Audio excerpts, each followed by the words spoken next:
palagi na handa sa lahat ng laban at magwawagi. Pero dumating sa puntong pagod na, nagtatrabaho sa umaga, nag-aaral sa gabi. Di pwede matulog, kailangan ng kape. Napag-isipan na tumigil sa eskwela, high school lang ang tinapos sa kinaya. Hindi pwede na manghina, kaya Diyos na ang bahala. Buti na naghari, bakit ganito ako di ko mawari? Parang piling ko nag-iisa ako, naglalakad sa landas na di alam ang dulo.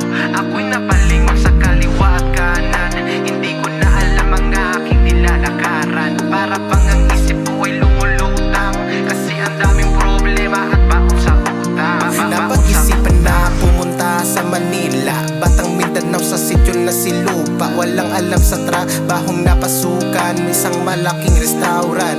Dito ako namulat sa ganito larangan. Minsan ng lungkot di ko mapigilan, kahit trabaho mahirap at mabigat, tinitiis ko yun lahat. Hindi naman ako nag-iisa, marami din kaming kagaya ko na malayo sa pamilya. Lahat ng hirap aming kinakaya, sila ang lagi kong kasama. Lahat ng yan amin na ang tinatawa, sa Panginoon lang kami umaasa. Buti na naghari, bakit ganito ako di ko mawari? Parang piling ko nag-iisa ako, naglalakad sa landas